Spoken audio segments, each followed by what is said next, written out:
Hey guys, tonight we stand on the edge of something unbelievable. A true tale of endurance, fear, and the stubborn will to live when you're cast away on a hostile shore. Picture this: jagged planks of a broken hull jutting skyward like the ribs of some ancient leviathan, tangled in seaweed and bleached white by the brutal sun. Waves crash in rhythmic fury, hurling salt spray into the air, while dark clouds dip low, promising storms that could tear your makeshift raft apart literally at any moment. The wind whips through mangrove branches, carrying the cries of unseen creatures, and you probably won't survive this. But that only sharpens your focus. So before you get comfortable, take a moment to like the video and subscribe, but only if you genuinely enjoy what I do here. Everyone, please leave a comment about any of your stories for me to know. Now take a seat, have a warm cup of tea, and let's ease into tonight's journey together. You awaken gasping for breath, sand and sawdust tangling in your hair as the dawn's first tendrils of pink light stretch across the horizon. Your ribs protest with every intake of air, reminders of the violent toss that hurled you from the deck into the churning sea. You drag your bruised body free of splintered timber and collapse onto the shoreline, each grain of sand scorching your palms. Somewhere inland, a chorus of jungle cries greets you, a howler monkey's rasping alarm, the distant screech of birds of prey, and the low guttural rumble of unknown mammals stirring awake. You push yourself upright, every muscle screaming, and scan the scene.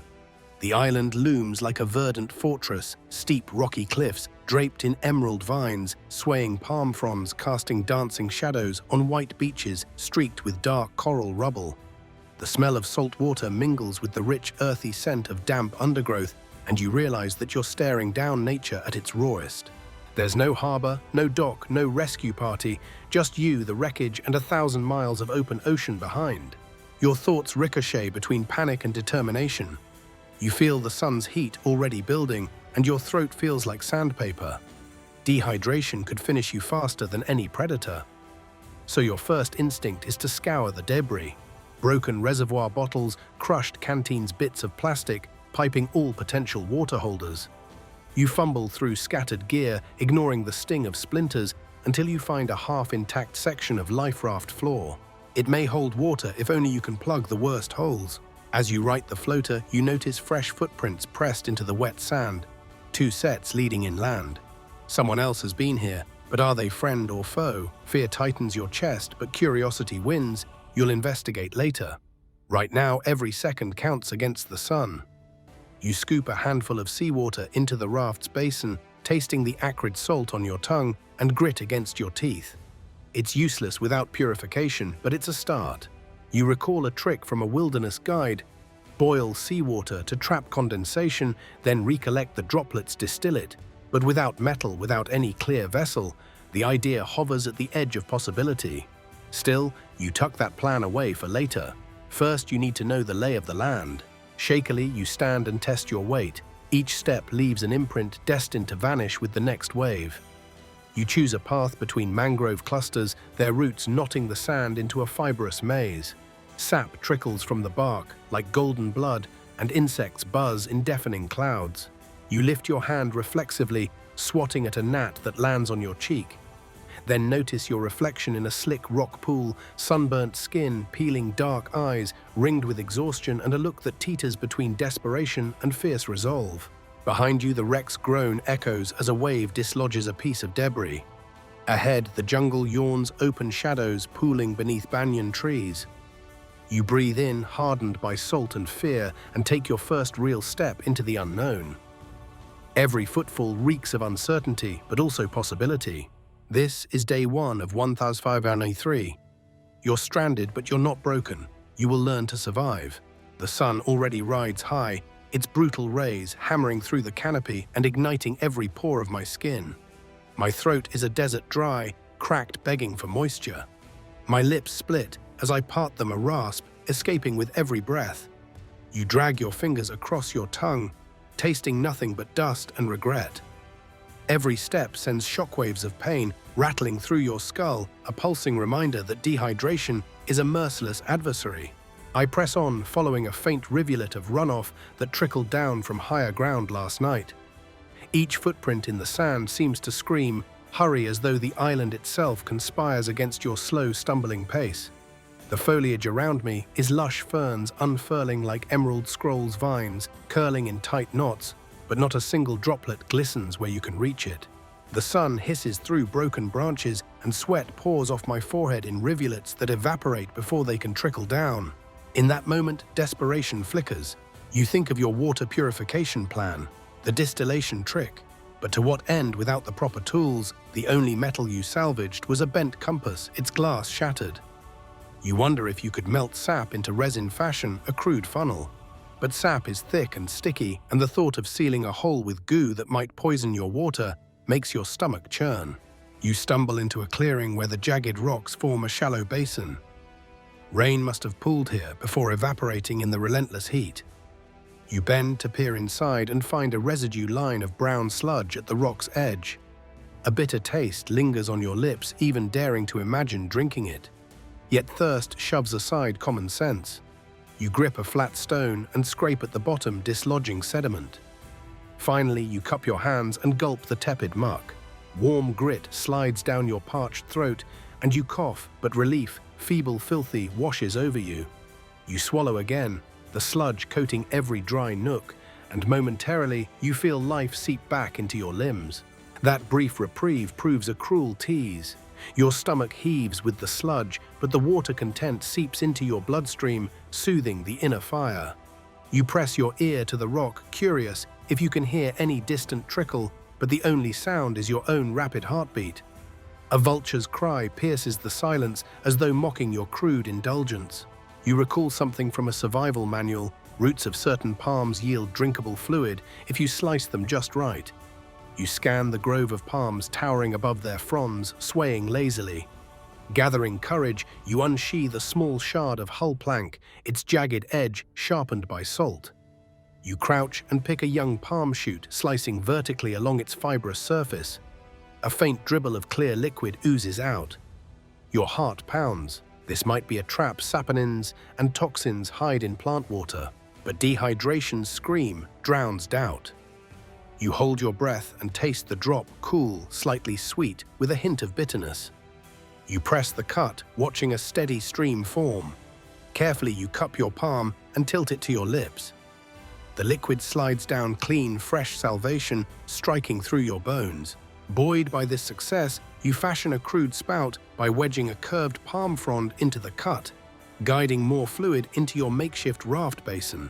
Each new drip is measured treasure.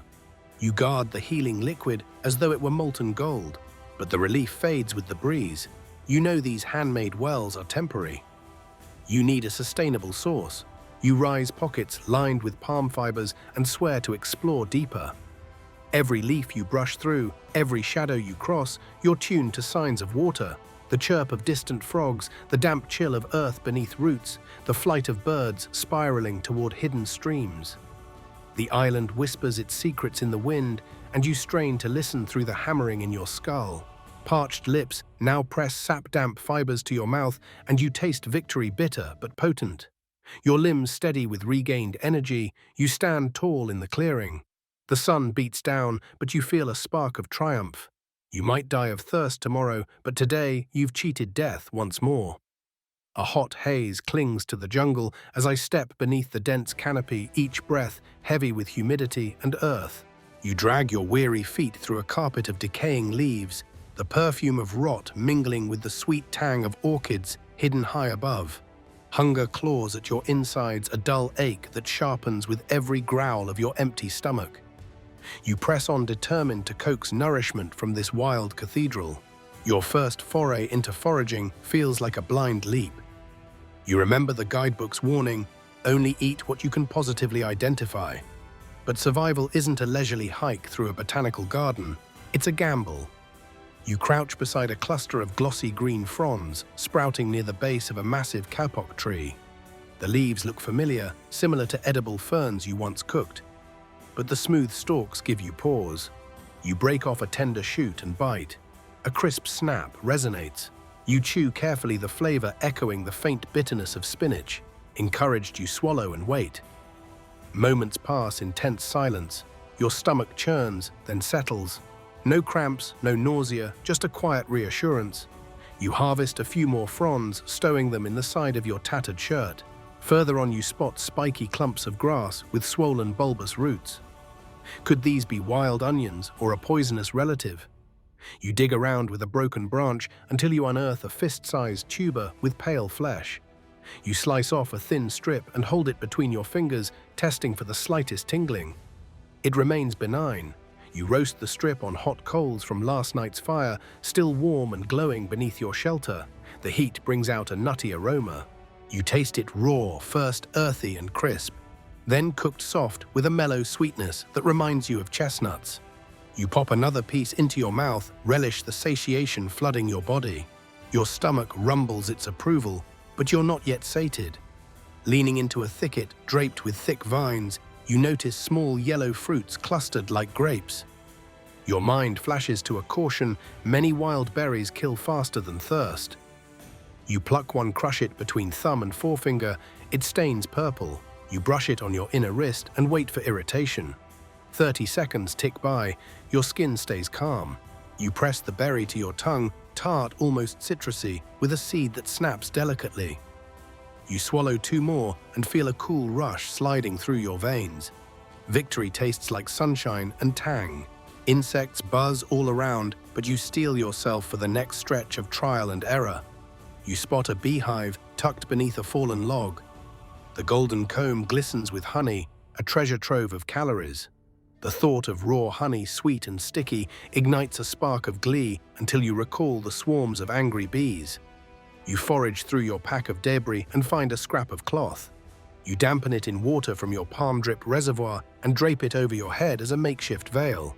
With careful, slow movements, you chip away at the hive's edge. Pink flesh of wax emerging, you scrape off a thick slab and taste it. Warm honey floods your senses, cloaking bitterness with pure sweetness. You bite into the comb, waxy and chewy, and swallow bits of it whole. The bees buzz angrily, but your veil holds just barely. Your energy surges. Foraging becomes a hunt for sensations. The crunch of beetles underfoot, the richness of earth crabs scuttling beneath logs, the sticky sap oozing from strangler figs. But caution humbles you in an instant when you ingest a handful of bright red seeds, thinking they're edible berries. Within minutes, your mouth tingles as nausea creeps through your chest. You sprint toward your water basin and gulp frigid palm water until the bitterness washes away, leaving you trembling. Your vision blurs. Adrenaline spikes. You collapse against a tree trunk, sweat mixing with tears. Lessons learned: vibrant colors often hide dangerous toxins. Never eat more than 1 at a time. Refusing to let fear pin you down, you press on your mind, sharpening with knowledge. You collect small mottled mushrooms growing on a rotting stump, only after tracing the underside, noting white gills and no signs of a ring. You scorch them on heated stones to kill potential spores.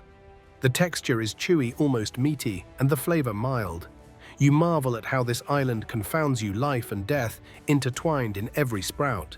As dusk approaches you, tally your haul: leafy greens, tubers, tangy berries, roasted mushrooms, and honey-laced comb. You clear a safe circle around your fire pit and lay a torchwood for tomorrow's light. Hunger has loosened its grip, replaced by a cautious confidence. You taste the ferns again this time, cooked over embers, they're tender and filling. Between bites you inspect insect bite welts on your arms and legs, a testament to every misstep. But each welt throbs with pride, proof that you're learning. Night descends in violet silence.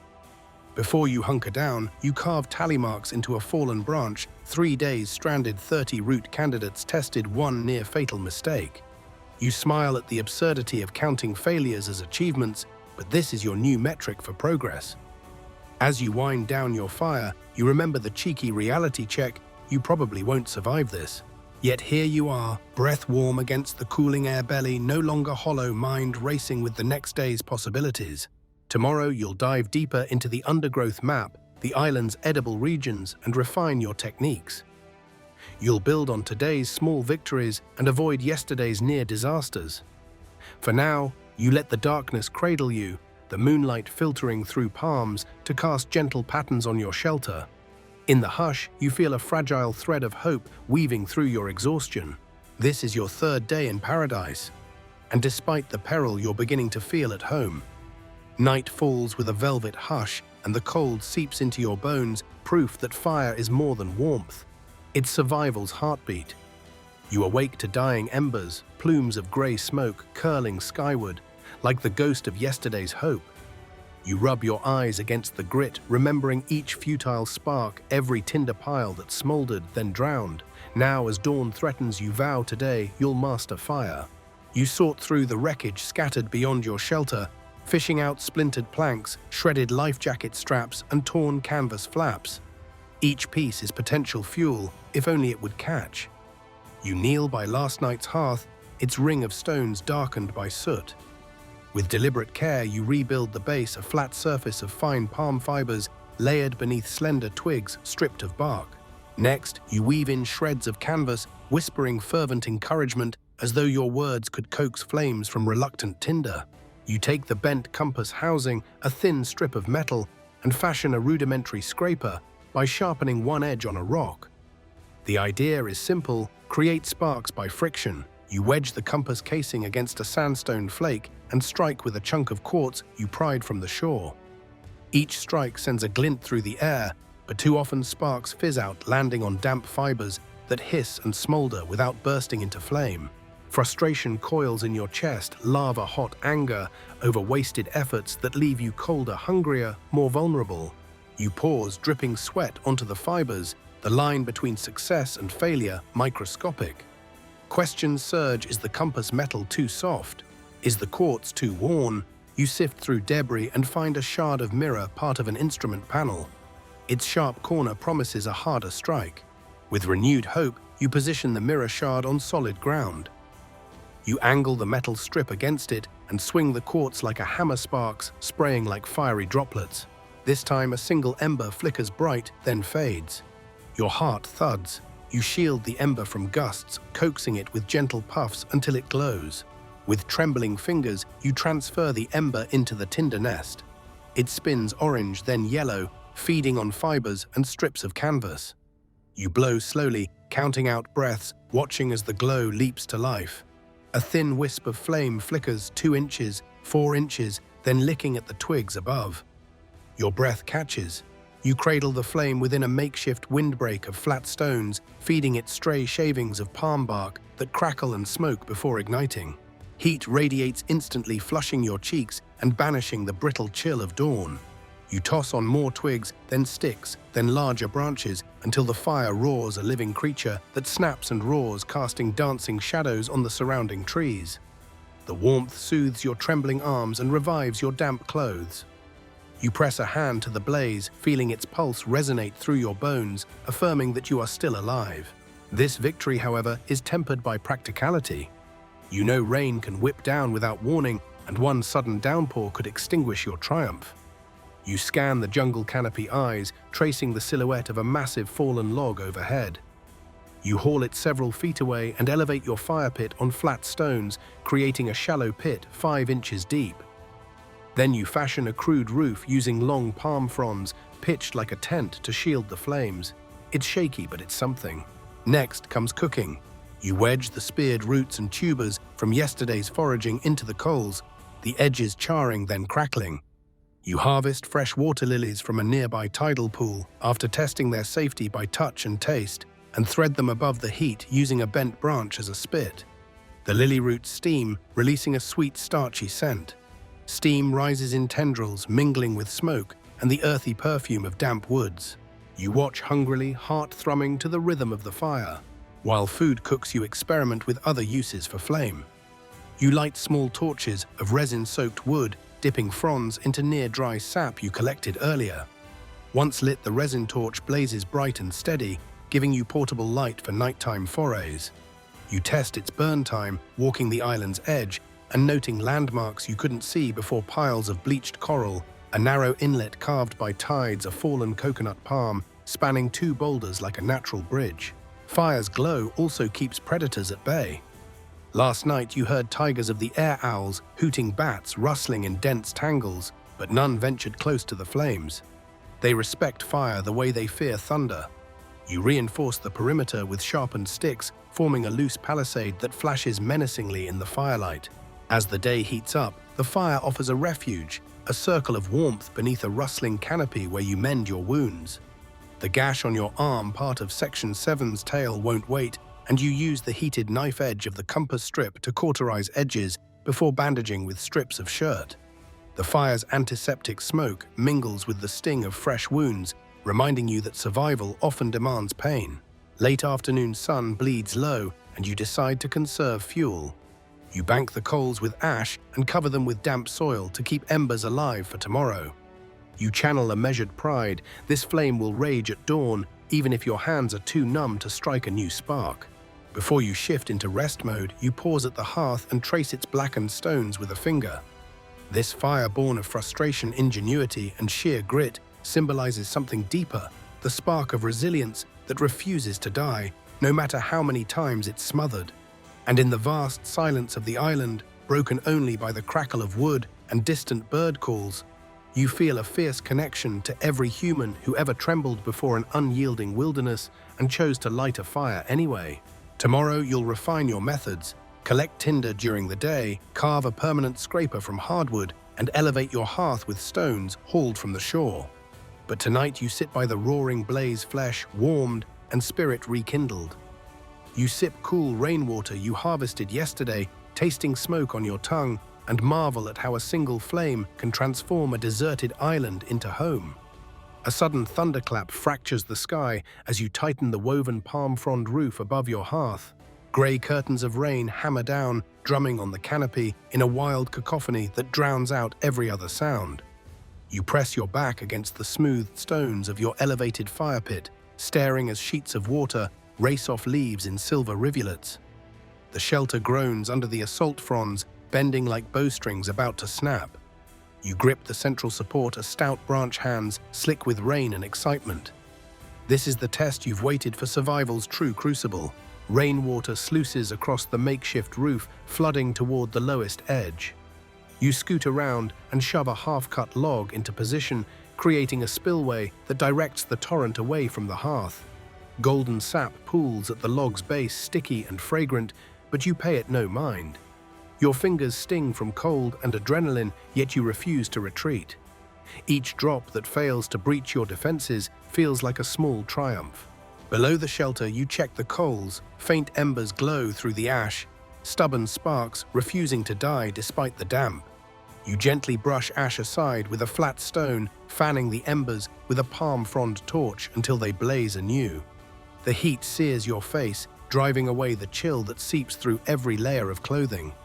Steam spirals upward, merging with raindrops in a surreal dance of fire and water. The animals of the island, frogs, insects, small mammals have gone silent, hiding under logs and in hollow trees, and for a moment the jungle seems to hold its breath. Your focus shifts to shoring up the rest of your camp. You scramble through the deluge to the lean-to you built against a rocky outcrop, where your meager stash of foraged food waits in a shallow depression carved into the stone.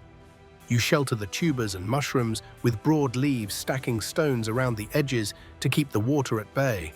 The yellow berries you gathered yesterday, you tie in a small mesh of vines and suspend them above waist height, safe from flooding and scavengers. Everything in this camp is balanced on a knife's edge, and one failure could mean ruin. In the heart of the storm, you feel strangely alive. The pounding rain pulses like a drumbeat in your chest, matching your racing heartbeat. You remember home, a cozy kitchen in winter, steam rising from a mug of hot cocoa, laughter drifting through walls. Here, though, there's no warmth beyond that which you hold in your hands, the fire you coaxed from metal and glass. You think you probably won't survive this. Then smile inwardly, knowing that every gamble, every scraped knee and burned finger has led you to moments like this. Rain begins to taper, the thunder rolling away in distant grumbles. You step from beneath the palm frond roof and survey the scene. Pools of water reflect the storm-burnished sky, and mist rises from the ground in delicate wisps. The forest floor glistens as if polished, each leaf jeweled with droplets. You shake off excess rain and touch the bark of a nearby tree, feeling the pulse of life beneath its surface. This trial has revealed weaknesses in your design. Next time you'll angle the shelter steeper, add side flaps to block wind-driven sheets, and line the roof's edges with smaller branches to reinforce the spillway. Your clothes cling to your skin and your body aches with cold, so you retreat to the fire, shedding soaked layers and tossing them onto the embers. They hiss and crackle, releasing a pungent scent of palm and sweat.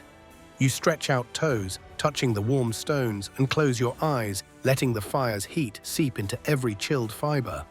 The jungle around you sighs, as if exhaling relief. Before night fully descends, you venture out with a resin torch to scout for higher ground where water congregates in small streams. The island's contours are clearer now, a gentle slope leading inland, crisscrossed by trickles that swell into rivulets with rain. You mark a path with broken shells stuck into the mud, a breadcrumb trail to follow later in daylight.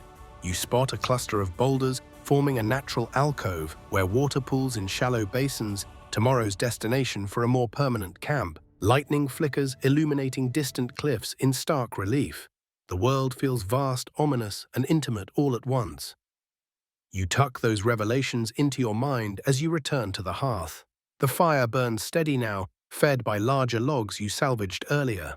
You sip warm water infused with willow bark anti-inflammatory if your memory serves, and rasping soot tastes gritty on your lips. But it's comforting, a ritual of self-care in the midst of chaos. The storm has left a gift behind. The air smells scrubbed, renewed. The island's palate deepened by moisture. You breathe deeply, letting the scent of wet earth and rain-kissed foliage fill you. In that moment, the island feels less like a trap and more like a living adversary, an entity to be understood, respected, and ultimately outwitted. As darkness settles, you bank the fire again, cover the embers, and extinguish your torch. You crawl into your lean-to, nestling among palm frond bedding, listening to the drip-drip of residual rain. Tomorrow the island and you will square off anew, but tonight you've proven that against the fiercest storm, ingenuity and grit can carve out safe haven. You close your eyes, pulse still echoing thunder, and let sleep pull you under. Knowing that each lesson learned is another step toward home. Memories flood in as twilight drapes the jungle in bruised purples and muted shadows. I lean against the rough bark of a towering kapok tree, closing my eyes and feeling the day's ache ripple through my muscles. You remember the laughter of family around a dinner table, the clink of glasses, and the aroma of home-cooked meals, roast chicken crisped to golden perfection, mashed potatoes, whipped with butter, the zing of fresh herbs. Here the air tastes of damp moss and salt spray. There it was sweet and spiced. The contrast stabs at your heart like the jagged plank that nicked your side back on day one. You trace the scar on your forearm, recalling how her gentle fingertips once soothed an orphaned kitten's hurt paw. You wonder if she's safe, if she wonders where you are. Your throat tightens. Despair flirts with your determination, but you refuse to let it claim you. Instead, you harness those memories as fuel. The smell of jasmine in your mother's garden becomes motivation to map this island's flora. The cadence of her voice reading bedtime stories becomes the rhythm you follow as you set a steady pace through the undergrowth. A snapping twig jolts you back to the present. You open your eyes and scan the dimming forest. Bioluminescent fungi are beginning to glow, a faint ethereal blue marking safe paths. You kneel to examine a cluster, recalling the childhood science fair where you won first prize for your mushroom cultivation. You gather a small sample in a folded leaf. Maybe, just maybe, these luminous caps could help guide you on moonless nights. Your mind drifts again, the day you first held your child in your arms. Her tiny fingers curled around yours. Her laugh, a tinkling bell, echoed down hospital halls. You promised protection, strength. Now isolated on this hostile shore, you feel that promise burn in your chest. You draw a shaky breath and vow to survive for her. She becomes a beacon in your mind, guiding you forward when everything else is darkness. Images shift you and your spouse dancing barefoot on the patio under string lights. Music drifting slow and gentle. Here the only soundtrack is the chirp of crickets, the distant crash of surf. You press a hand to the bark beside you, feeling its warmth from the day's sun. You whisper her name, the syllables swallowed by the leaves. And yet the act of speaking brings a tremor of comfort. It reminds you that love transcends distance. Steeling yourself, you let memories pass like scenes on a projector.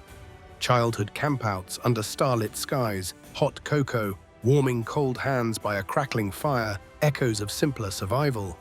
You remember how you once poked a dull stick into the embers of a small campfire, you built from twigs in your backyard. The parallels strike you, the same spark of triumph surging in your chest.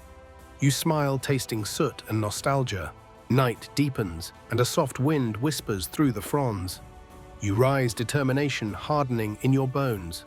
Those memories weren't just comfort, they're proof that you can nurture life from hardship. You collect bioluminescent fungi, carefully tucking them into a stitched pouch of canvas. Their faint glow pulses against your palm like a promise.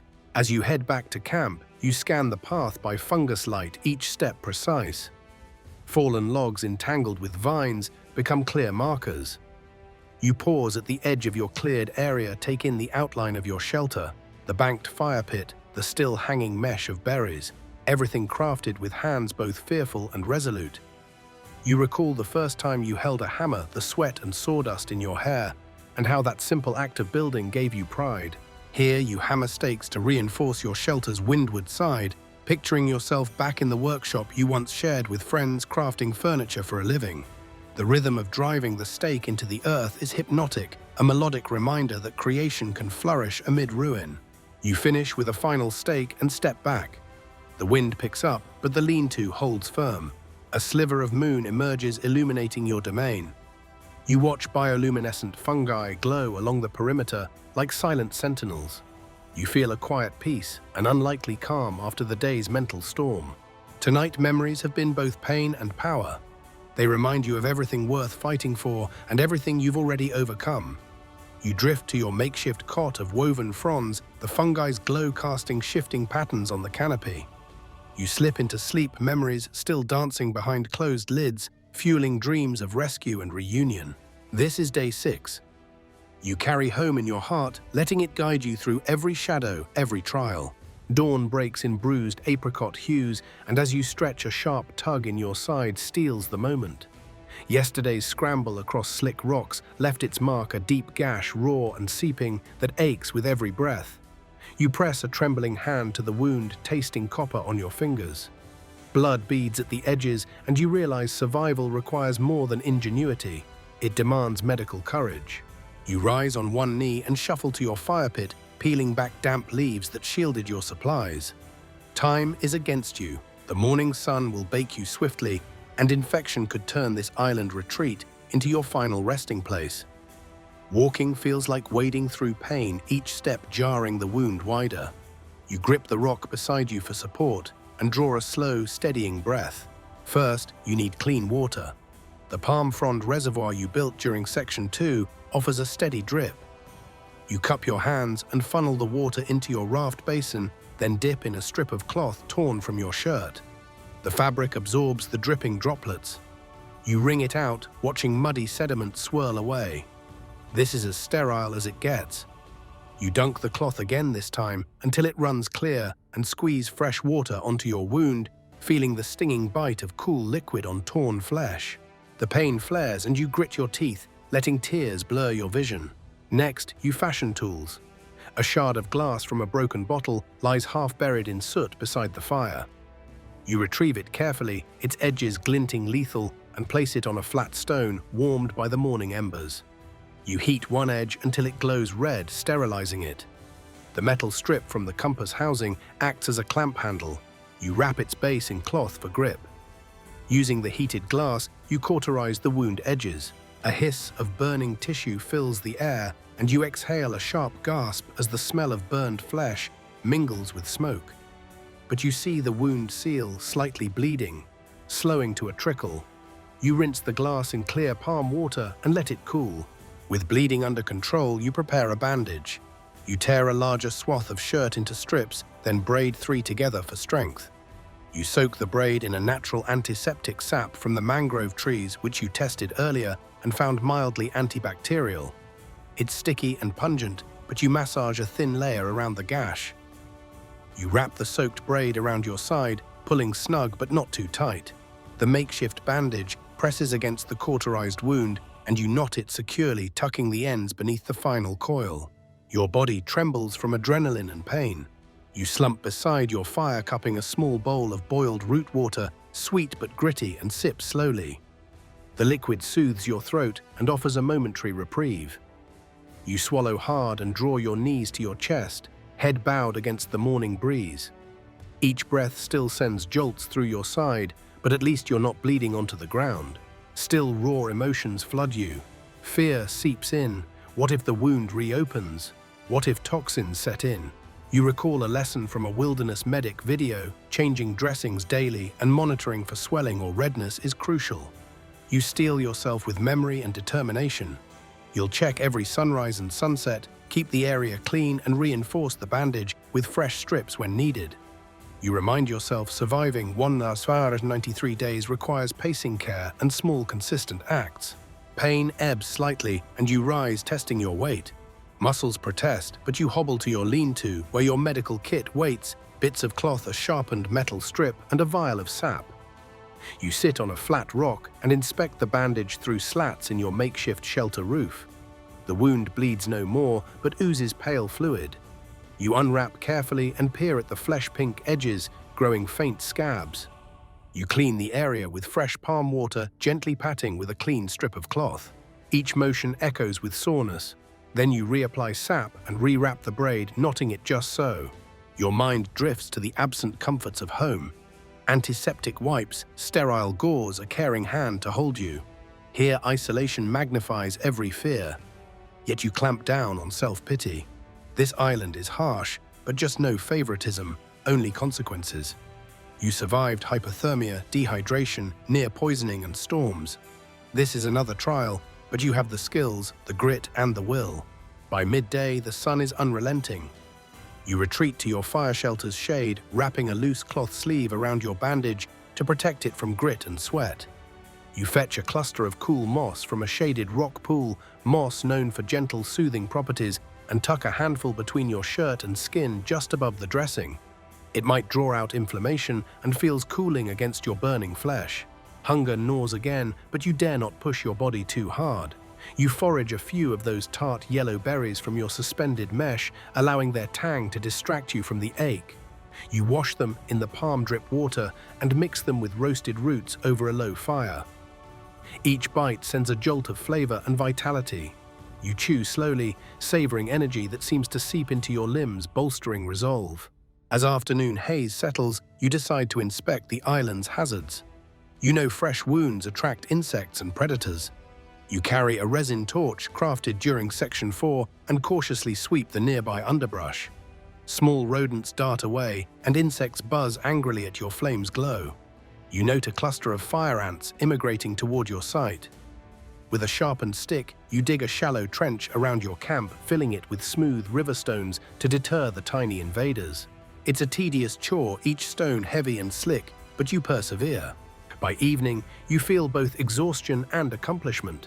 The breeze carries the scent of wet earth and coconut. A distant bird call echoes like a lullaby. You return to your shelter, settling among the fronds, and examine your bandage one last time. The sap's amber stain seeps into cloth. The wound's edges look cleaner, scab forming. You sip a half cup of palm water tea infused with crushed berry leaves, anti-inflammatory if your tests hold true. You swallow, tasting earth and bitter tang. You lie back, gaze at the lattice of palm roof above, and reflect. The island doesn't yield mercy, but it yields possibilities, materials for bandages, antiseptics, from sap shelter, from fronds. You're learning to read its language, each leak of blood, every rustle of leaves a message of caution or promise. Tonight your body will rest, but your mind will remain vigilant. You'll dream of home, but wake to your own heartbeat. As darkness settles, you whisper a vow into the stillness. You will survive this gash, this island, and you will see another sunrise. You count the gentle pulse at your wrist and let sleep claim you. You crouch at the water's edge, heart hammering, as the reef's mosaic of coral comes into view beneath translucent waves. Your makeshift spear, an unworked branch trimmed smooth at one end, hardened in embers and sharpened with a quartz flake, feels heavy in your grasp. Each breath tastes of salt and adrenaline. You slip into the shallows, water lapping at your waist, and steady yourself against the pull of the current. The reef teems with life. Parrotfish flash electric blues and greens as they graze algae. Schools of silvery baitfish swirl in synchronized clouds. A solitary grouper lurks in a crevice, its mottled hide blending with coral shadows. Hunger claws at your resolve, but you remind yourself patience and stealth trump recklessness. You inch forward on half-bent knees, toeing into patches of sand to stay silent. The sun's rays pierce the water, casting dancing light that mimics a disco of hope. Your first target appears a medium-sized striped snapper hovering near a jagged outcrop. You raise the spear mind, locked on the flash of white and red scales. The snapper darts away at your approach too quick. You flick a small pebble to distract it, then pivot, aiming where it will re-emerge. You thrust forward. The spear tips through water resistance and taps a rock with a dull thud. No catch. The fish vanishes into a labyrinth of coral. You swallow frustration and refocus. You know the reef's edges are more forgiving, a strip of broken coral where fish retreat when threatened. You wade toward the drop-off boots crunching on rubble. You spot a pair of rabbitfish nibbling at anemone tentacles. Their grey bodies and floating fins betray them as easier prey. You lift the spear above your head pivot, then drive it forward in a smooth arc. The shaft whistles through the water and the barbed tip finds flesh. A sharp tug, brief struggle, then stillness. You haul the spear upward. The rabbitfish dangles scales glinting like tarnished silver. Relief floods you. Still waist deep, you stow the catch in a looped vine noose, tying it securely to your belt. You pause, chest heaving, and survey the reef again. The current picks up, sending small waves that shimmer with life. You steel yourself and dive deeper. Salt stabs your eyes, you clamp your mouth shut and aim for a deeper channel where bigger prey lurk. You spot a triggerfish grazing near a coral head. Its triangular body bulges with muscle and it eyes you warily. You hold your breath and drift closer, spear poised. Just as you enter striking range, the triggerfish spins into a narrow crevice. You jab anyway, rock against rock, sparks of white sand erupting, but no fish. A sharp pain whips your forearm, an urchin spike you didn't see. You wince, pulling free with a wet pop, blood mingling with seawater. You curse under your breath, but you refuse to panic. Ignoring the burn, you press on, knowing blood in the water invites predators. You scan for shadows, no sign of anything larger, but you've learned luck favors speed. You ascend, blood trailing off you in skinny red ribbons. Above water, you rinse your arm in shallow pools, tongue clamped to your cheek against the sting. You wipe the wound with a clean strip of cloth, wrap it loosely, and stuff a small piece of antiseptic moss inside. Pain pulses, but the thrill of the rabbitfish catch drives you onward. You lick salt off your lips and wade back into the reef. Now, mindful of every swirl of sand and flicker of silver, you zero in on a dense patch of branching coral where a school of rainbow wrasse hides. Their nimble bodies flash magenta and gold. You creep to the edge, heart pounding like war drums. You thrust the spear following the fish's trajectory, but you strike only water. A wrasser darts past you, its bright stripes bleeding into the reef's palate. You sink to your knees in sand breath, ragged. You could give up, let hunger gnaw until panic sets in. Only giving up isn't in your nature. You let your eyes adjust, scanning for slower prey.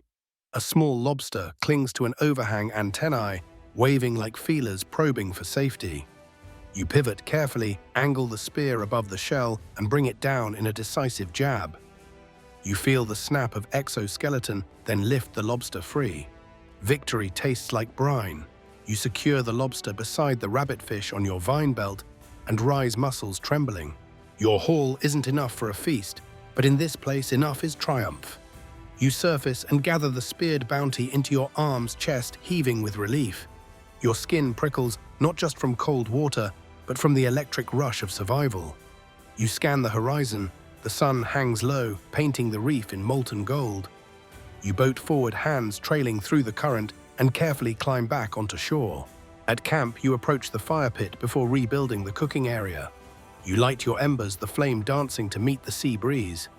You thread the rabbitfish and lobster onto a green-stemmed spit, carved from a resilient sapling. The meat sizzles, fat dripping onto coals and vaporizing into fragrant smoke.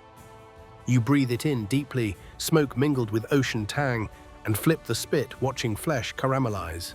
While the seafood cooks, you strip flaky chunks from broken shells, fishing out lacerated coral fragments to test for signs of toxins.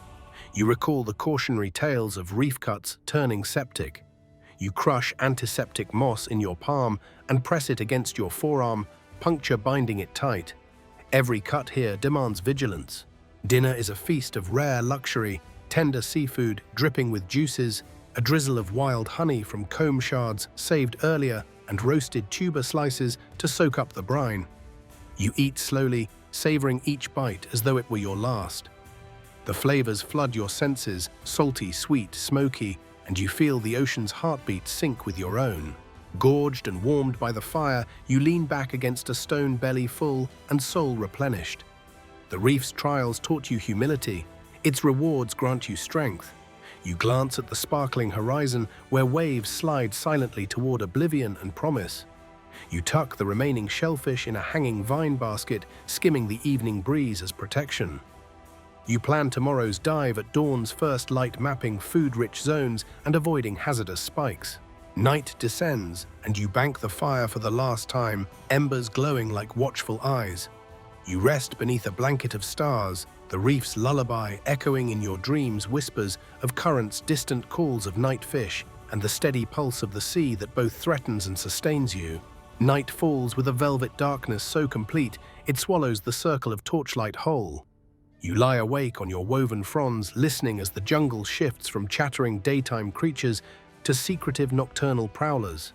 Every rustle of leaves is a footstep, every distant cry a warning. You clutch your resin torch like a lifeline, its amber glow flickering against the lean-to's palm frond walls. Shadows dance and stretch, sharpening into impossible shapes. You remind yourself that every predator here fears fire and noise, but knowledge doesn't still your pounding heart. The first real terror arrives as a wet rustle at the camp's perimeter. You freeze, breath caught in your chest. Two glowing points of reflected light materialize just beyond the sharpened stake palisade, eyes low to the ground. You scramble upright, torch aloft, and pound a hollow log like a drum. The creature snaps back into the underbrush with a snarl that echoes like thunder. You don't wait to see what it was, a large boar or a nocturnal cat. Its retreat is good enough. You lean against a stone, sweat cooling on your skin. The island's nighttime orchestra resumes a chorus of crickets, tree frogs, and the distant roar of crashing surf. But your mind hears only your own heartbeat and the cheap thrum of fear. You remember the bioluminescent fungi glowing along your path yesterday in Section 6. You wish you had more of them here to mark safe zones. You curse yourself for not relocating part of your stash to a clearing further in where you'd have a wider view of approaching threats. A sudden shriek rips through the air, an owl or an injured animal. Instinctively, you flick the torch toward the sound. The beam cuts a swathe of light across gnarled roots and damp soil, revealing nothing but writhing insects and a scrap of torn leaf. You swallow throat tight and force yourself back down onto your bedding.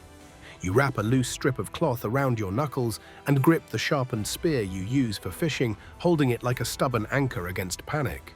Moments later, the wind shifts, carrying the metallic echo of insect wings. You sniff and catch a whiff of something rank, rotting flesh. Your eyes dart to the hanging vine basket where leftover rabbitfish and lobster sway. You fling yourself out of the lean-to, yelling and slashing at the night. Hungry jackals, rats, you don't wait to find out.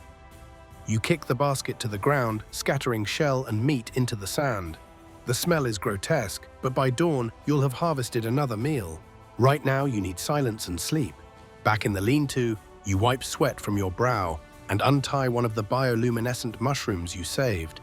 You place it on a flat stone at your head like a nightlight.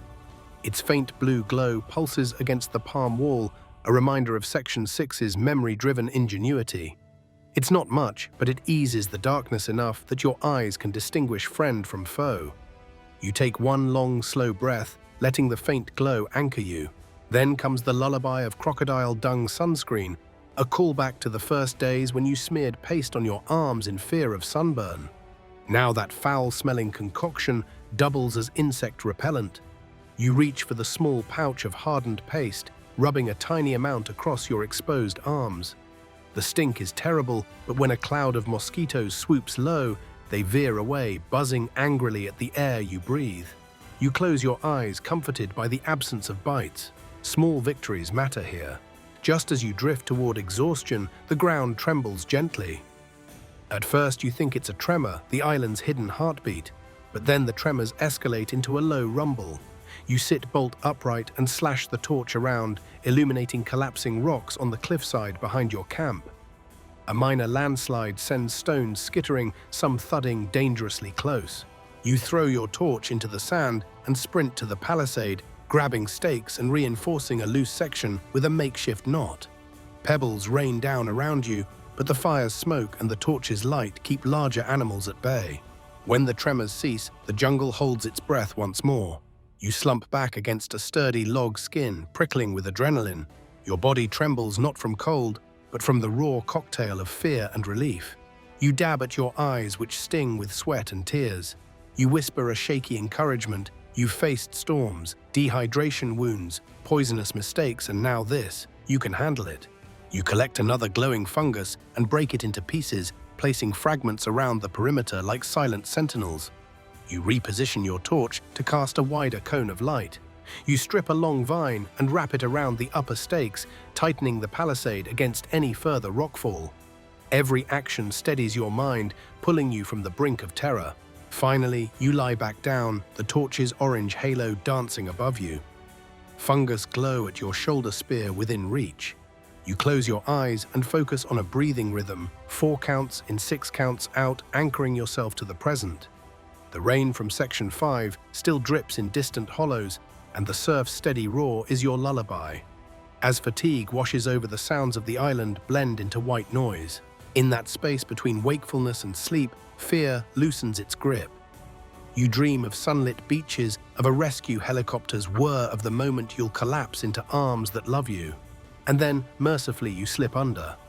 Dawn arrives thick with promise. Overnight clouds sag low toward the treetops, heavy with the memory of rain. I awake to the scent of damp earth and the distant rumble of droplets against leafy roofs. My throat feels tight, though less desperate than those early days. My reservoir basin holds but a few precious teaspoons of yesterday's drips. Today, I vow, will be the day I turn the island's tears into a steady lifeline. You push aside the woven palm fronds of your lean-to and step into the mist-shrouded clearing. Every surface glistens, leaves drip like chandeliers, and each frond hangs laden bowing under its liquid burden. You lick a droplet from your finger, cool, sweet, impossibly pure, and you feel hope kindle. This is more than water, it's survival carved from nature's generosity. Your first task is to upgrade the rudimentary funnel you fashioned in Section 2. You gather smooth bamboo segments you pried free from a splintered crate, then slice them lengthwise with your sharpened glass shard. Each half-pipe curves inward like a trough, and when nested they form a channel twice as wide and deep as your palm frond gutter. You lash the segments together with vine cordage, checking tension by tugging until nothing slips. The structure arches gracefully from the lean-to's roof beam to the edge of your elevated fire pit, a bridge for rainwater's journey. Next, you find large leaves, banana taro, anything broad enough to catch the sky's tears. You press them against the roof's highest edge, angling them downward into the bamboo funnel. A dozen leaves overlap like an emerald shingles each seam, sealed by sap-slicked fronds. You secure them with wooden pegs carved from driftwood, testing with gentle tugs until every leaf holds fast. The result is a sloping plain of nature's own gutters, channeling water into a central trough. Heart-pounding, you step back and wait. The forest holds its breath. Then, from the roar of distant surf, a faint patter emerges. Raindrops, at first tentative, then confident like applause building in a theater. You watch rivulets cascade off leaf tips, gather in the trough, and rush into your bamboo pipeline. The hollow tubes hum with the sound of water racing earthward. At the pipeline's terminus, you position your cracked life raft floor as a catch basin, its latex interior stained brown, but still watertight. You prop it on a flat stone, rimmed by smaller pebbles to keep it level. With a small hole carved at one end, you insert a hollow reed as a spout, directing the flow into a gourd cup below. It's crude, but each drop is a treasure. You bend low and cradle your cup under the spout. When your palm detaches, you taste the first full trickle, sweet, clear, cool, against your parched tongue.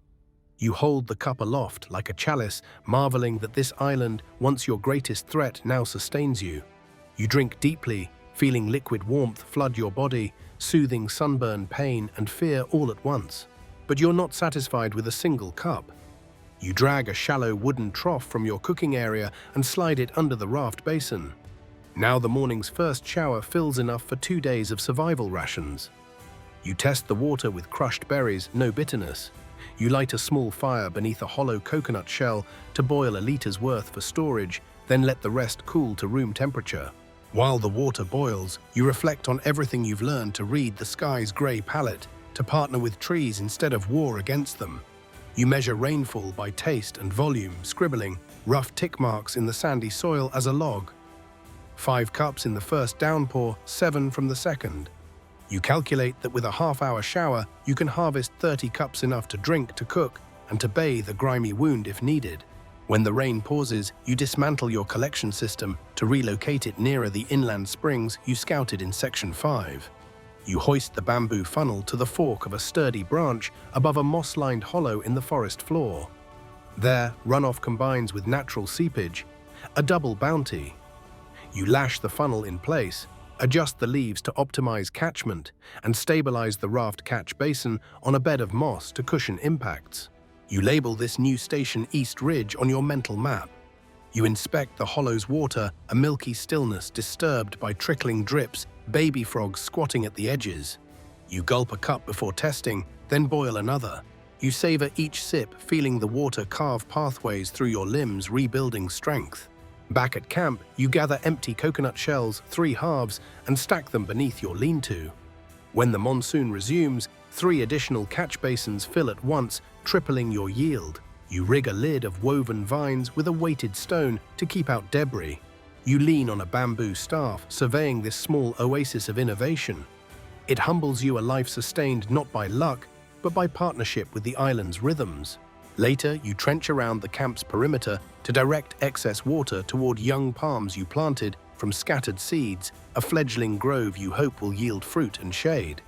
You channel runoff into shallow reservoirs lined with leaves, planning for dry spells when animals slake thirst there and perhaps leave signs of watering holes. Everything Connect's survival isn't about one trick, but a constellation of small, interlinked systems. As evening droplets patter on your roof, you sit beside a half-filled basin and reflect. You taste the earth in every cup and savor the knowledge that no storm can steal this water once you've learned to speak the island's language. You cradle a steaming root soup beside your catch station droplets, scattering like diamonds on the bamboo's green surface. Steam and rain mingle the flavors of life and lessons, steeping together. By nightfall, you've harvested enough to last 3 days of rationed drinking and cooking.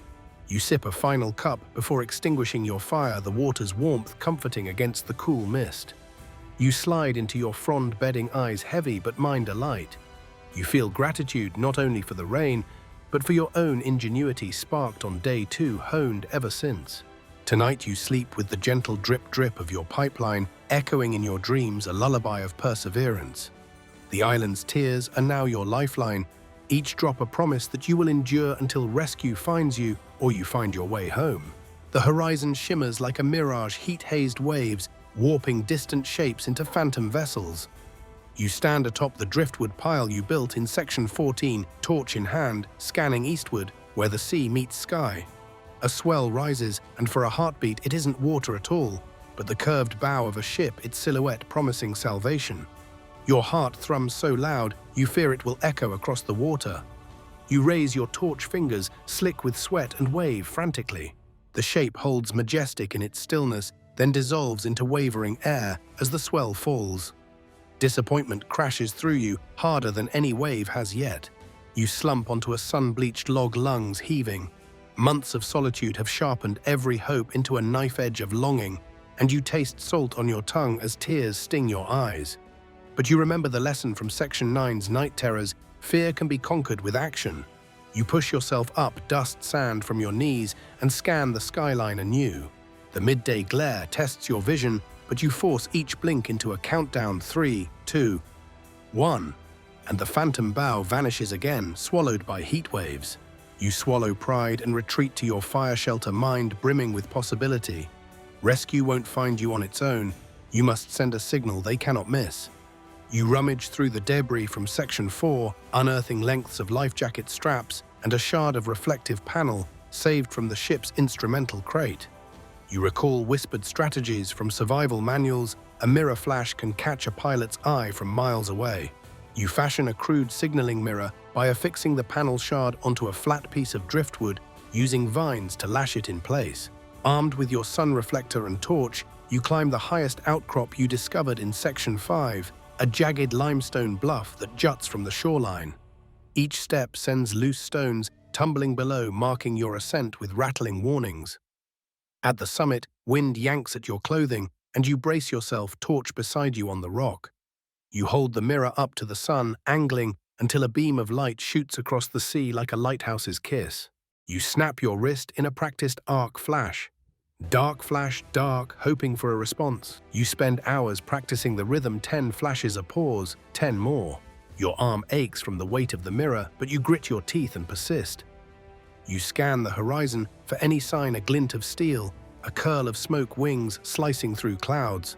A lone seabird wheeling overhead confounds you, but the mirror catches its white belly in a sudden glare that startles the bird into frantic ascent. You laugh despite yourself, a small victory that crackles like your fire. Late afternoon brings another illusion. A low-flying plane arcs in from the south, its wings a blur against sun-drenched clouds.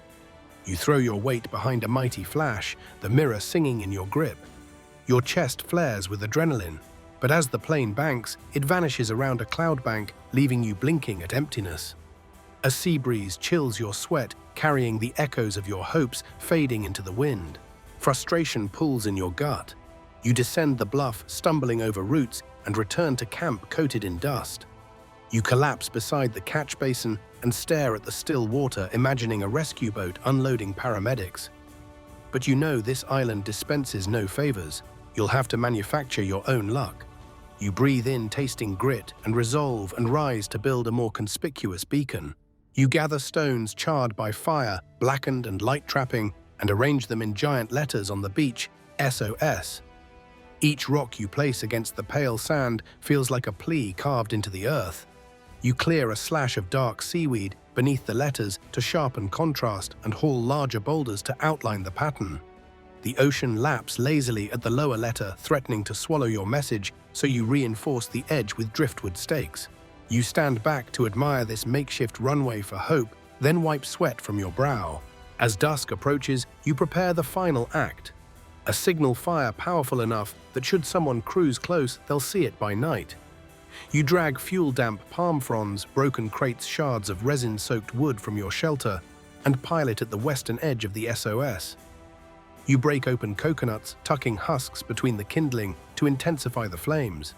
You secure a large piece of metal debris above the pile, an old engine cover to serve as a reflective heat shield, projecting sparks skyward. Night descends like a curtain, and the camp is alive with expectation.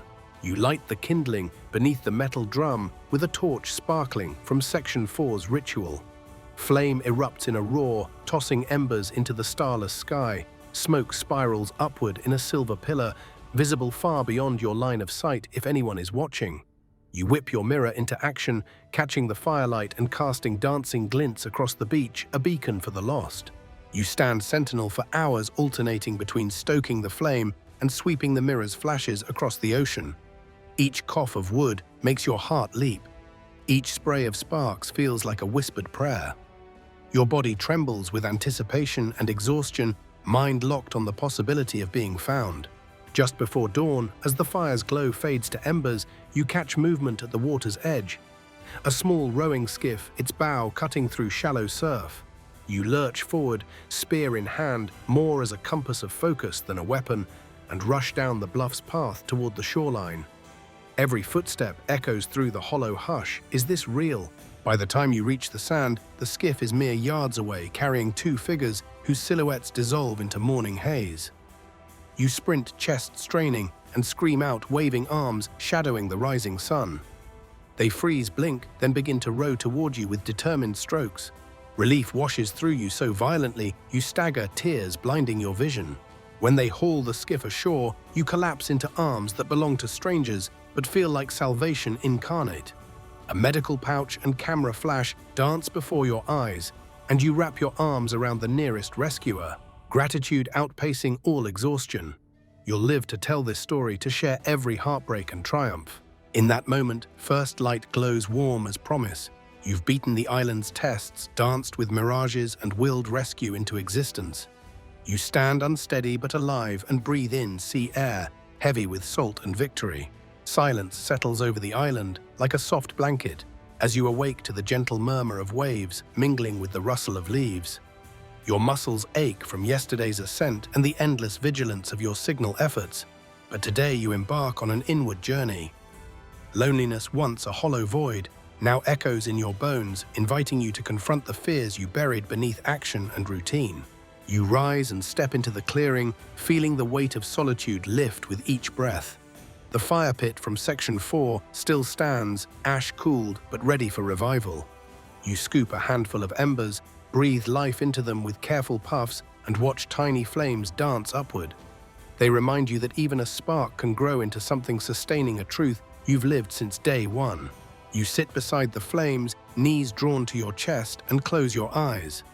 Memories flicker, laughter around campfires in simpler times, the warmth of companionship, the comfort of shared burdens. Here that comfort is gone, replaced by the constant hum of your own thoughts. Fear surfaces, fear that your mind will fracture without human voices, without someone to answer when you speak aloud. But then another emotion emerges, clarity. Alone for so long, you've become intimately familiar with your own mind. You know its strengths, relentless problem-solving, unshakable determination, and its weaknesses, self-doubt that creeps in during quiet moments.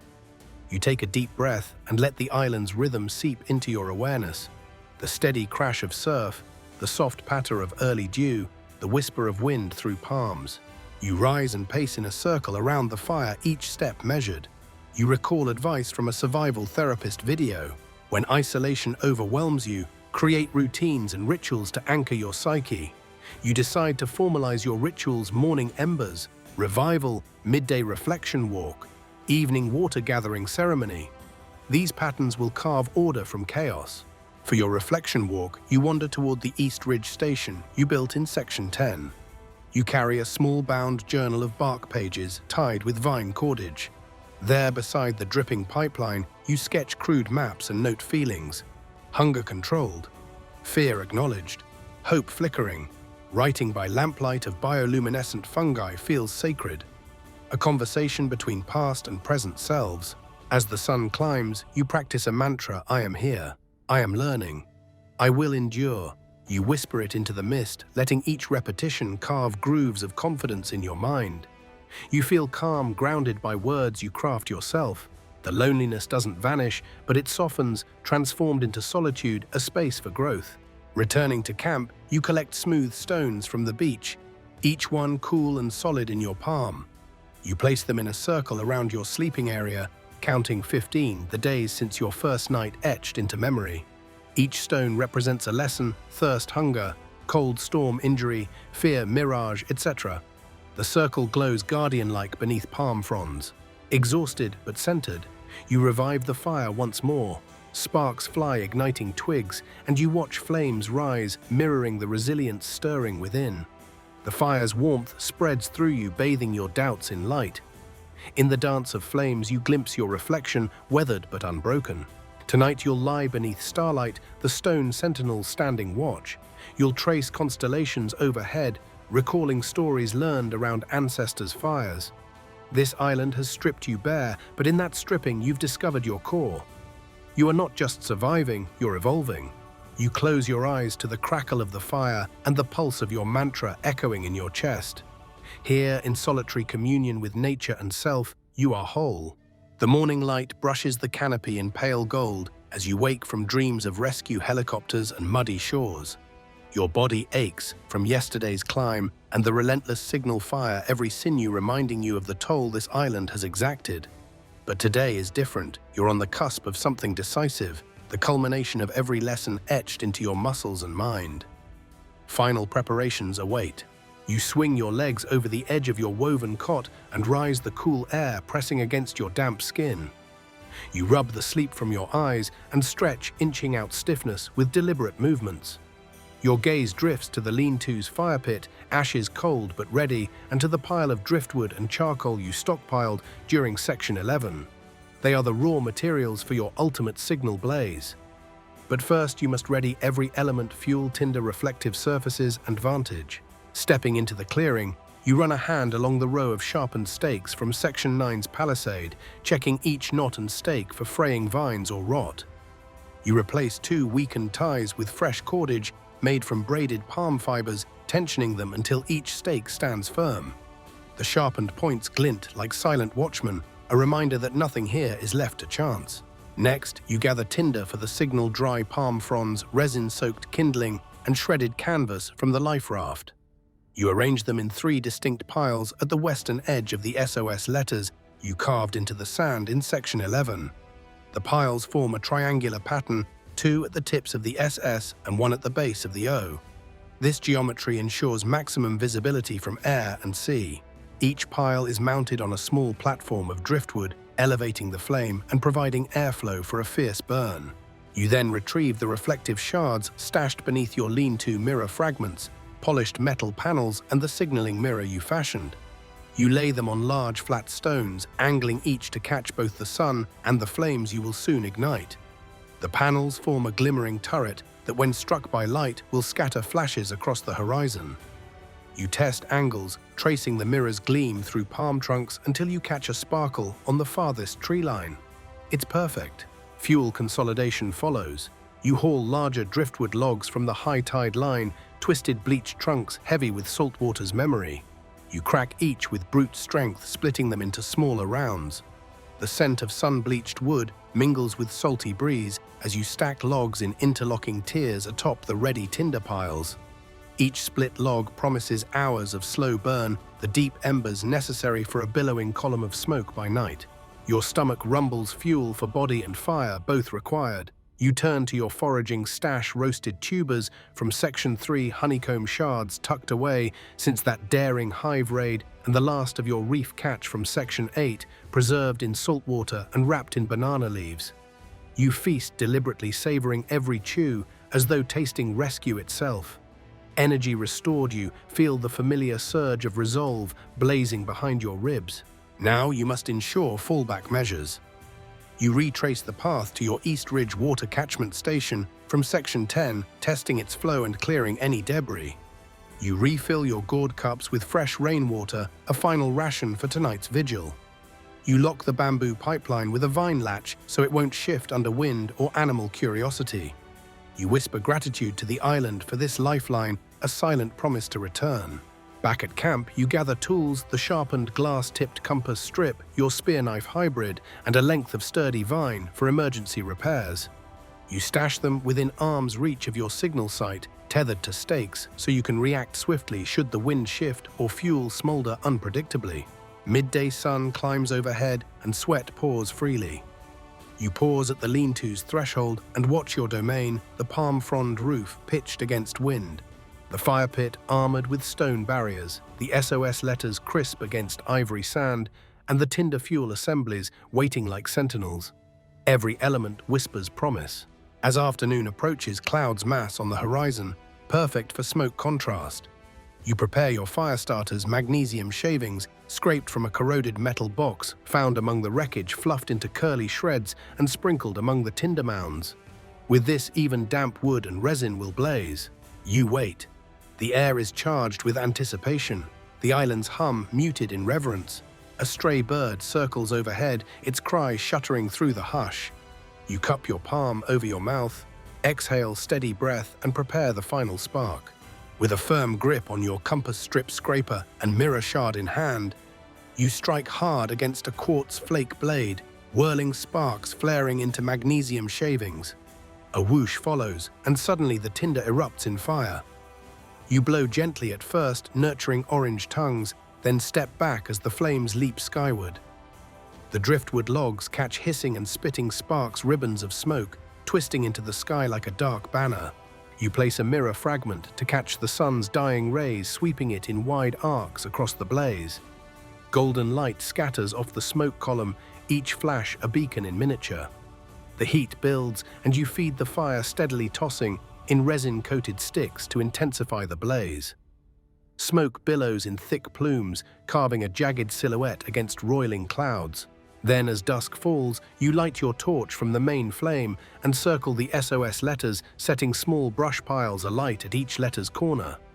Each mini fire burns bright, sharpening the message's edges in bleached sand. The beach glows with urgency, each flame a heartbeat of hope. Night descends fully, and the signal site is ablaze. Smoke roars into the night sky, firelight dancing off mirrored panels in a rhythmic pulse, flash, flash, flash, echoing your earlier mirror practice. The island's darkness recoils, and for a span you believe rescue is imminent. You settle on a driftwood log at the edge of the blaze heart, pounding in synchrony with the crackling flames. The world beyond this island feels distant, a half-remembered realm of warmth, voices, and home. Here you stand as both architect and spectacle, every ember a testament to your refusal to fade into legend. Hours pass in vigilant stewardship. You replenish fuel, adjust mirrors, stomp embers to shift smoke, and scan the horizon for distant lights or aircraft. Your body trembles with exhaustion, but sleep feels like betrayal. Any moment now help could arrive. Then, beyond the fire's glare, a faint glow emerges on the water, a small vessel's navigation light blinking in cadence with your smoke signals. You rise, spear knife glinting at your side, and rush toward the beach torch and mirror raised high. The waves lap your feet as you sprint, voice cracking as you cry into the night. Over here, silhouettes overboard the vessel, and a spotlight sweeps across the surf, converging on your form. You collapse to your knees, tears pooling in the ember's red glow, and hold your torch aloft.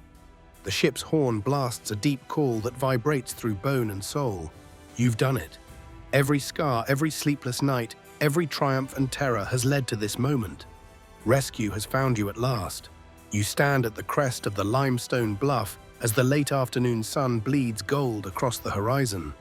Below, the beach stretches out like a blank canvas. You've prepared it meticulously for this moment. The vast SOS letters you carved during Section 11 lie crisp and clear in the sand, their edges reinforced with seaweed and driftwood stakes.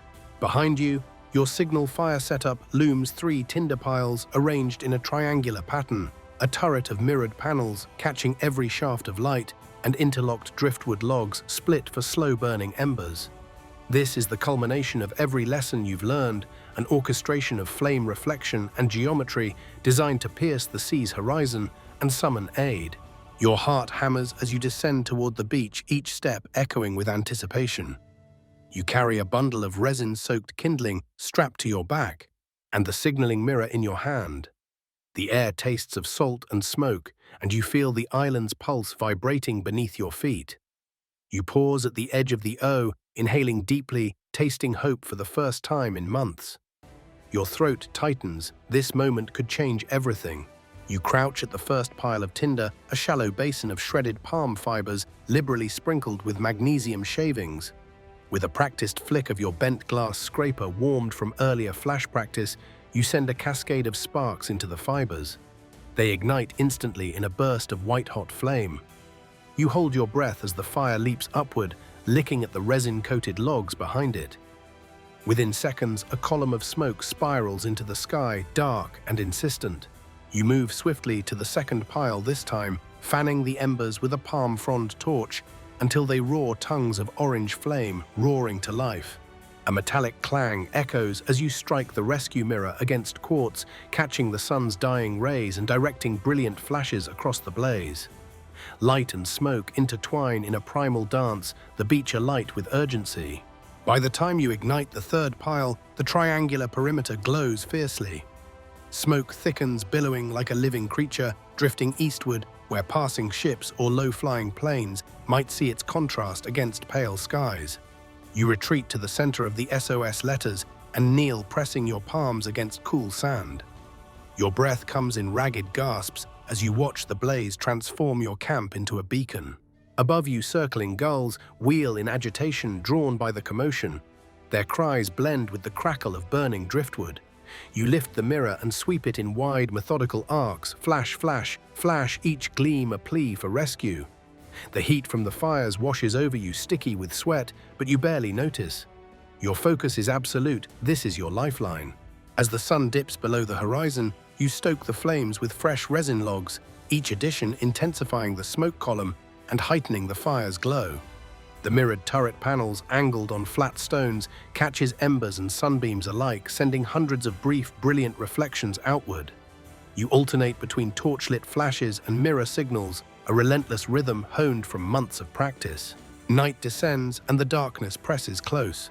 Yet your signal sight blazes defiantly against the black. The fires burn hotter now, fed by crate canvas and resin-rich driftwood. Smoke roars skyward in thick plumes that vanish into the starlit canopy, leaving trails that cling like spectral ribbons. Each spark that flies upward feels like a heartbeat, proof that you refuse to be forgotten. You settle onto a log at the edge of the blaze torch, in one hand mirror, in the other body trembling with adrenaline.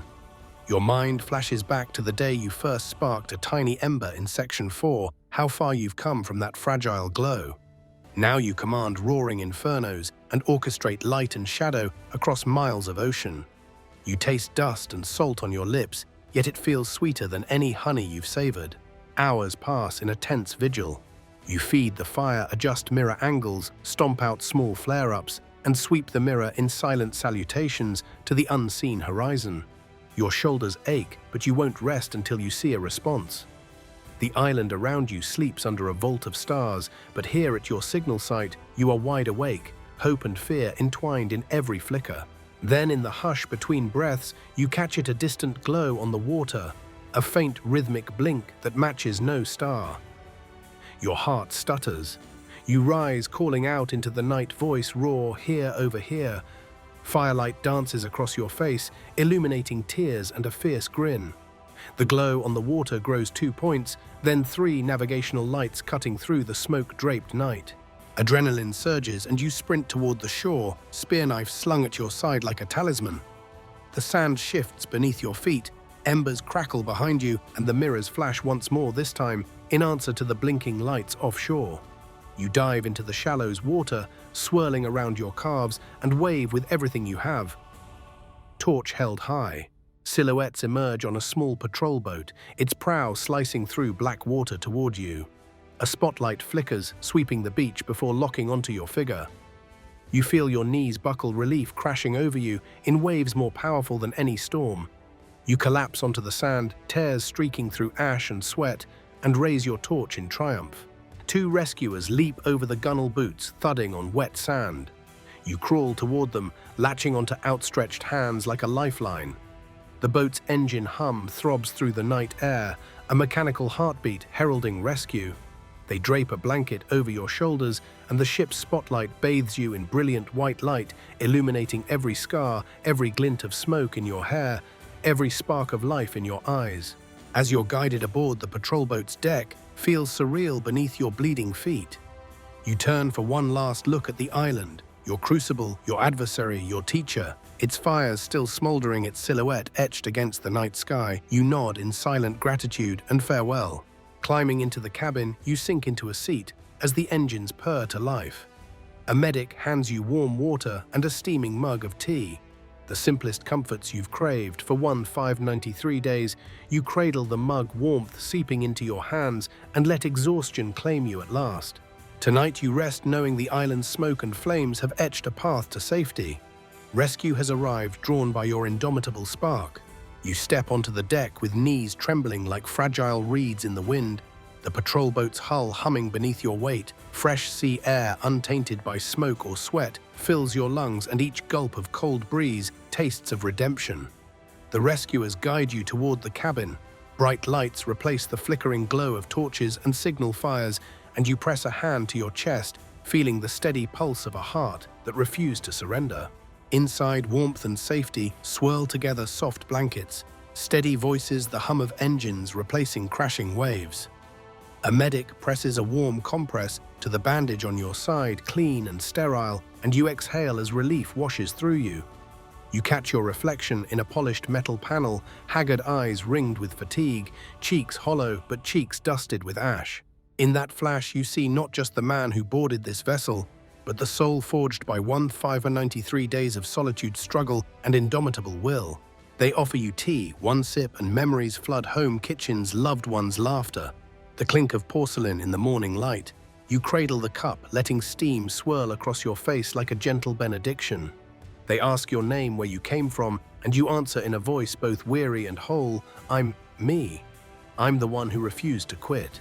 As the engine propels you away, the island shrinks behind its silhouette, carved in darkness, waves lapping against its shores like a farewell applause.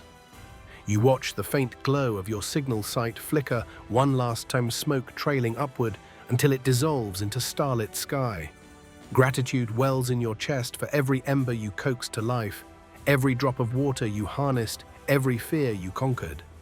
The island was a ruthless tutor, but you emerged its master.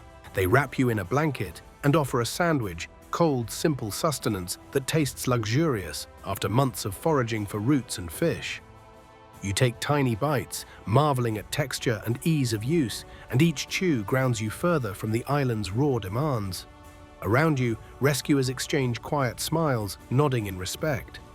You realize they've seen many castaways, but few who matched nature's fury with such relentless creativity. On deck, the sunrise paints the sky in soft pastels, each hue a promise of renewal.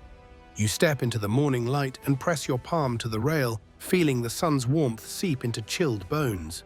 You breathe deeply, tasting freedom and possibility.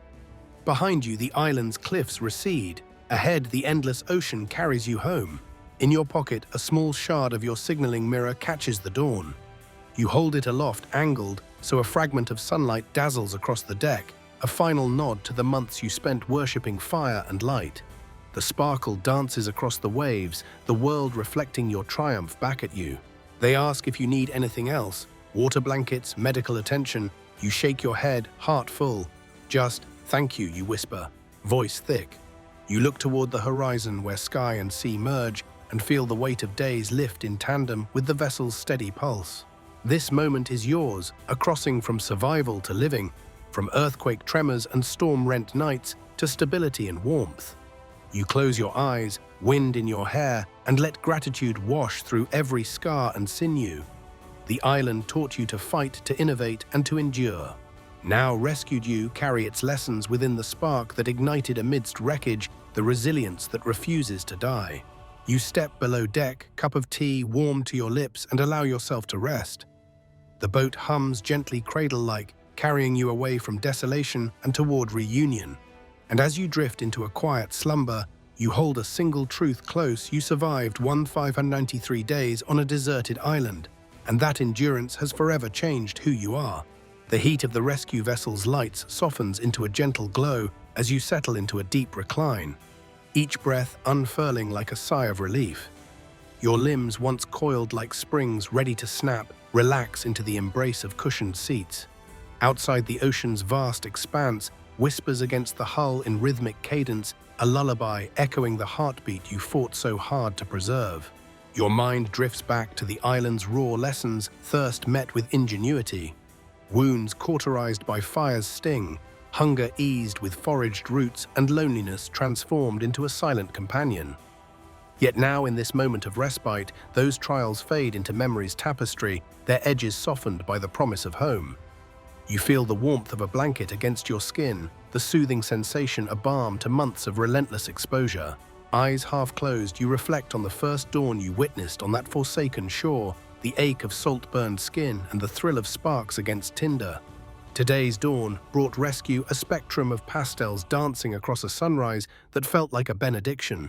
That dawn led you here to safety's harbor, where every challenge behind coalesces into quiet pride. A gentle hum drifts through the cabin, the engines purring like a contented cat, underscoring the vessel's forward motion. In this cradle of metal and warmth, sleep beckons with velvet fingers. You welcome the softness of unconsciousness, where dreams of family reunions and warm embraces await. In your mind's eye, you feel arms wrapping around you, voices whispering welcome, tears of gratitude slipping into peaceful rest.